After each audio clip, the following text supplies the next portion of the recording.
আমার প্রাণপ্রিয় শিক্ষার্থীরা, আশা করি তোমরা সবাই ভালো আছো। তোমাদের দিনকাল কেমন যাচ্ছে? আশা করি ভালোই যাচ্ছে।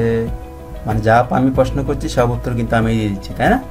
আশা করি তোমাদের সাথে মিলে যাবে, মিলে গেলে ভালো। ঠিক আছে, তো তোমরা লেখাপড়া করছো নিশ্চয়ই। তোমাদের মূল্যায়ন টেস্ট হওয়ার সম্ভাবনা আছে সামনে, তো পড়ালেখা চালিয়ে যাও, থামাবে না, ঠিক আছে? আর বিশেষ করে বেশি করে তোমরা ম্যাথ ইংলিশগুলো ভালো মতো করো। ধর্মটা তো পড়লেই হচ্ছে, ম্যাথ ইংলিশগুলো হচ্ছে চর্চার বিষয়। যতটুকু তোমরা প্র্যাকটিস করবে ততই তোমাদের জন্য মঙ্গল হবে। ওকে, তো এই যে এখন বর্তমানে যে মহামারী চলছে, এটাতে সারা জীবন থাকবে, নট লাইক দ্যাট। এটা এক সময় খতম হবে, শেষ হবে। এক সময় শেষ হবে, নতুন দিন আসবে, নতুন সূর্য উঠবে, আশাবাদ আমরা সবসময় করে থাকি। যাই হোক, আজকের পাঠ হচ্ছে আমাদের তৃতীয় অধ্যায়, যেটা আমরা করছিলাম। তৃতীয় অধ্যায়ের অর্থাৎ হিন্দু ধর্মের সাধারণ পরিচয়, ধর্মগ্রন্থ এবং মহাপুরুষ মহিষী নারীর প্রথম পরিচিতি আমরা শেষ করেছি গত ক্লাসে। আজকে আমরা দ্বিতীয় পরিচিতি অর্থাৎ ধর্মগ্রন্থ নিয়ে আলোচনা করব। ঠিক আছে, ধর্মগ্রন্থ নিয়ে আলোচনা করব। আর দেরি না করে পাঠে চলে যাই। দ্বিতীয় পরিচ্ছেদ ধর্মগ্রন্থ। আমরা জানি যে ধর্মগ্রন্থে থাকে ধর্মের কথা, তাই না? ধর্মগ্রন্থে থাকে ধর্মের কথা। ধর্মগ্রন্থে কি থাকে? ধর্মগ্রন্থে ধর্মের কথা থাকে, ঈশ্বরের কথা থাকে, দেবদেবীর উপাখ্যান থাকে, মানে গল্প, সমাজ ও জীবন সম্পর্কে নানা উপদেশ থাকে। তাই ধর্মগ্রন্থ পাঠ করলে আমাদের কল্যাণ হয়। হিন্দুদের প্রধান ধর্মগ্রন্থ বেদ বা বেদ সংহিতা। এছাড়া আছে উপনিষদ, পুরাণ, রামায়ণ, মহাভারত, গীতা, চণ্ডী প্রভৃতি।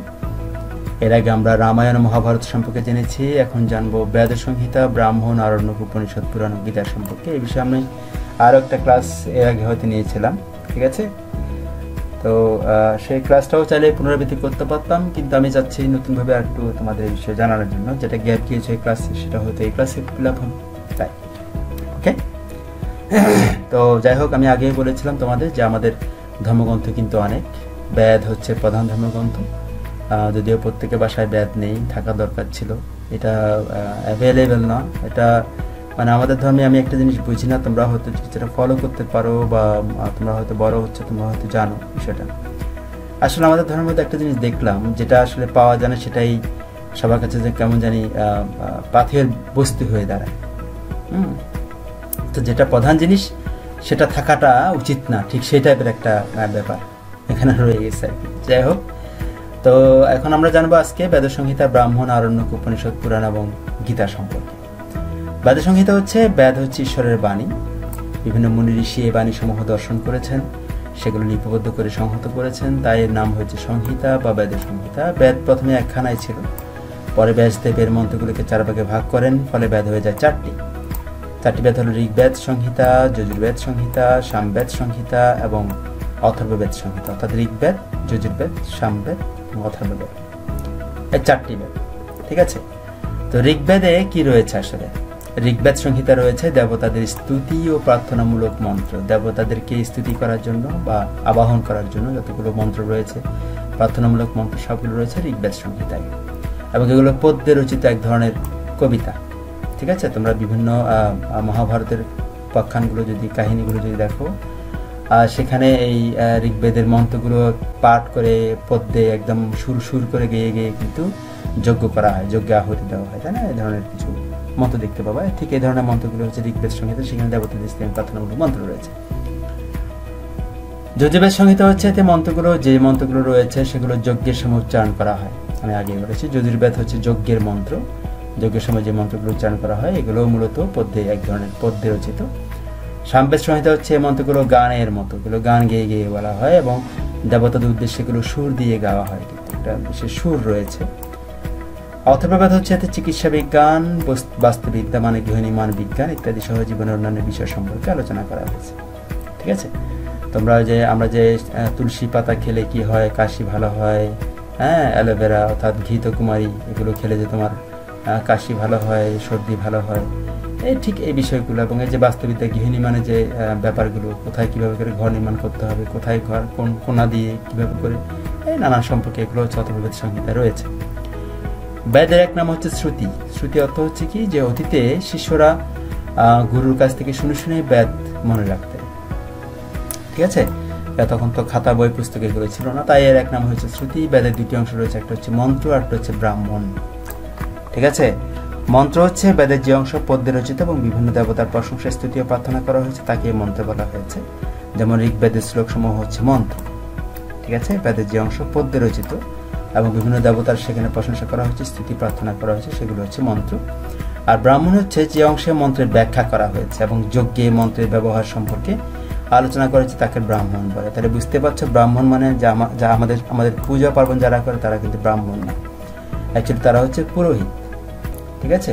যারা অপরের হিতে মঙ্গল কামনা করে, পরহিতে যারা মঙ্গল কামনা করে, হ্যাঁ, তারা হচ্ছে অ্যাকচুয়ালি পুরোহিত বলা হয়। ব্রাহ্মণ গদ্য রয়েছে, কেন পুরোহিতরা কি মন্ত্র পড়ছে আমরা তো জানি না, জানি তো। এটা পুরোহিতদের অবশ্যই একটা শর্তের মধ্যে পড়ে, ওদের একটা দায়িত্বের মধ্যে পড়ে। তারা যেন যে পুজো করছে, যে গৃহস্থের মঙ্গল কামনার জন্য পুজো করছে, সেটা যেন পরহিতে হয়। অর্থাৎ পরহিতে মানে কি, পরের মঙ্গলের জন্য যেন করা হয়, সেজন্য ওদেরকে বলা হয় পুরোহিত, ঠিক আছে। তো ব্রাহ্মণ গদ্যে রচিত উত্তরীয় কৌশিত কি শতপথ, এগুলো হচ্ছে উল্লেখযোগ্য ব্রাহ্মণ গ্রন্থ। তাহলে উত্তরীয় ব্রাহ্মণ, কৌশিত কি ব্রাহ্মণ, শতপথ ব্রাহ্মণ। আরণ্যক হচ্ছে যা অরণ্যে রচিত, তা হচ্ছে আরণ্যক। এর বিষয় হচ্ছে ধর্মদর্শন, এতে যজ্ঞের চেয়ে সৃষ্টির রহস্য, সৃষ্টির উৎস, হ্যাঁ, এগুলো আধ্যাত্মিক বিষয় রচিত হয়েছে। উত্তরীয় কৌশিত কি শতপথ, এগুলো উল্লেখযোগ্য আরণ্যক, অর্থাৎ এগুলো আরণ্যক ব্রাহ্মণ। উপনিষদ হচ্ছে এর আলোচ্য বিষয় ব্রহ্ম। উপনিষদের আলোচ্য বিষয় ব্রহ্মের আরেক নাম হচ্ছে পরমাত্মা, তিনি নিরাকার, প্রত্যেক জীবের মধ্যে তিনি বর্তমান, তাকে বলে জীবাত্মা। এই অর্থেও জীব ধর্ম, জীব ব্রহ্ম, ব্রহ্ম সবকিছুর মূলে। তাই উপনিষদে ব্রহ্ম সম্পর্কে বিস্তারিত আলোচনা করা হয়েছে।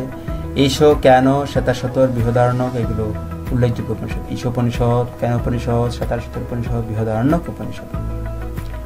পুরাণ শব্দটির অর্থ হচ্ছে প্রাচীন, কিন্তু এখানে শব্দটি এই অর্থে ব্যবহৃত হয়নি। যে ধর্মগ্রন্থে সৃষ্ট দেবতার উপাখ্যান, ঋষি ও রাজাদের বংশ পরিচয় প্রভৃতি আলোচনা করা হয়েছে তাকেই বলা হয় পুরাণ। ওকে, সৃষ্টি ও দেবতার উপাখ্যান, এই যে বিভিন্ন দেবতাদের যে সম্পর্কে যে গল্পগুলো, সেগুলো পুরাণের গল্প, ঠিক আছে। এসবের মাধ্যমে বেদ ভিত্তিক হিন্দু ধর্ম ও সমাজের নানা কথা কিন্তু বলা হয়েছে। অর্থাৎ এই যে গল্পগুলো দিয়ে কিন্তু ঋষি রাজাদের বংশ পরিচয় এবং তাদের গল্পগুলো দিয়ে কিন্তু আমরা হিন্দু ধর্মে বা সমাজের মধ্যে আমরা নানান ধরনের পরামর্শ একে অপরকে দিয়ে থাকি, ঠিক আছে। উল্লেখযোগ্য যেগুলো বলার খুবই দরকার সেগুলো। হ্যাঁ, পুরাণ একখানা নয়, অনেকগুলো পুরাণ রয়েছে। মূল পুরাণ হচ্ছে 18খানা, উপপুরাণ হচ্ছে 18খানা। এগুলোর রচয়িতা হচ্ছে ব্যাসদেব পুরাণ রচনা করেছেন। কয়েকটি মূল পুরাণ হলো ব্রহ্মপুরাণ, বিষ্ণু পুরাণ, শিব পুরাণ, অগ্নি পুরাণ, এগুলো। আর কয়েকটি উপপুরাণ হলো নরসিংহ পুরাণ, কালিকা পুরাণ, দেবী পুরাণ, এগুলো। এই যে কালিকা পুরাণ, দেবী পুরাণ, এগুলোতেই মূলত দেবী দুর্গার বা কালীর, চণ্ডিকার এগুলো বর্ণনা দেওয়া হয়েছে এখানে পাবা। পুরাণের মধ্যে 3জন দেবতার মাহাত্ম্য প্রধানভাবে প্রকাশিত হয়েছে, তারা হলেন ব্রহ্মা, বিষ্ণু এবং শিব। আর দুর্গা ও কালীর বর্ণনা আছে যথাক্রমে দেবী পুরাণ এবং কালিকা পুরাণে, ঠিক আছে। আচ্ছা, গীতা হচ্ছে, গীতার পুরো নাম হচ্ছে শ্রীমদ্ ভগবত গীতা। এটি মহাভারতের ভীষ্ম পর্বের একটি অংশ। এটা 18টি অধ্যায় আছে। কিসে? গীতার মধ্যে। মহাভারতেও কিন্তু 18টি অধ্যায় আছে, তাই না? কুরুক্ষেত্রের যুদ্ধের প্রাককালে বিপক্ষে আত্মীয় স্বজনদের দেখে অর্জুন যুদ্ধ করতে চাইলেন না, তখন ভগবান শ্রীকৃষ্ণ অর্জুনকে অনেক উপদেশ দেন, আর সেটাই হচ্ছে গীতা। গুরুত্বের কারণে এটি পৃথক গ্রন্থের মর্যাদা পেয়েছে। গীতায় সব রকমের দুর্বলতা পরিহার করতে বলা হয়েছে, ঈশ্বরের নামে সকল কর্ম করতে বলা হয়েছে, ফলের আশা না করে, একেই বলে নিষ্কাম কর্ম। আর আত্মার অমরত্বের কথা বলা হয়েছে, অন্যায়ের বিরুদ্ধে লড়বার কথা বলা হয়েছে। শ্রদ্ধাবান ও সঙ্গীমিরাই জ্ঞান লাভ করেন, এ কথা বলা হয়েছে। গীতা হচ্ছে সব শাস্ত্রেরই সার, তাই হিন্দুদের এটি একখানা অবশ্য পাঠ্য গ্রন্থ। আমাদের ধর্মগ্রন্থ সময় অনেক উপাখ্যান আছে, সেসব উপাখ্যানের মাধ্যমে দর্শন, ধর্ম, নৈতিকতা, ভক্তি, শ্রদ্ধা ইত্যাদি শিক্ষা দেওয়া হয়েছে, ঠিক আছে। এখানে ভাগবত পুরাণ থেকে হরিভক্ত ধ্রুবের যে উপাখ্যানটি সেটি তুলে ধরা হলো। ভাগবত পুরাণের মধ্যে একটা গল্প আছে, হরিভক্ত ধ্রুব, সেই গল্পটা এখানে তুলে ধরা হয়েছে। তার আগে একটু বলে রাখি যে গীতাটা অ্যাকচুয়ালি শ্রীকৃষ্ণের মুখনিসৃত বাণী বলা হয়। ভগবান শ্রীকৃষ্ণের মুখনিসৃত বাণী। ভগবান শ্রীকৃষ্ণ যখন অর্জুনকে অনেক উপদেশ দিয়েছিলেন, সেই উপদেশগুলোই শ্রীমদ্ ভগবত গীতা নামে আমাদের কাছে এসছে, 18টি অধ্যায়, ঠিক আছে।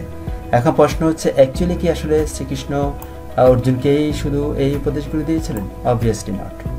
আসলে শ্রীকৃষ্ণ অর্জুনকে এই উপদেশগুলো দেওয়ার অর্থই হচ্ছে শ্রীকৃষ্ণ এই উপদেশগুলো আমাদের মানব জাতিকে দিয়েছে।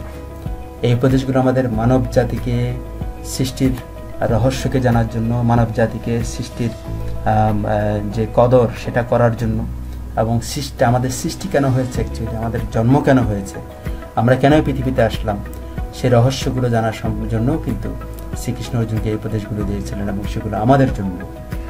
সেজন্য এই শ্রীমদ্ ভগবদ গীতাকে কিন্তু তোমার অবশ্য গ্রন্থ, একটা অবশ্য পাঠ্য গ্রন্থ বলা হয়েছে কিন্তু, ঠিক আছে। অর্থাৎ শ্রীমদ্ ভগবদ গীতা সবার পড়তেই হবে, উচিত। সব শাস্ত্রের সার কিন্তু গীতা। এবং তোমরা জানো যে 10 অবতারের মধ্যে কিন্তু শ্রীকৃষ্ণের নাম নেই। আছে শ্রীকৃষ্ণ অবতার আছে? অবশ্যই না, কেননা শ্রীকৃষ্ণ হচ্ছে অবতারদের অবতার। এখানে বলা হয়েছে উনি যে কৃষ্ণস্তু ভগবান স্বয়ং, অর্থাৎ শ্রীকৃষ্ণ নিজেই ভগবান।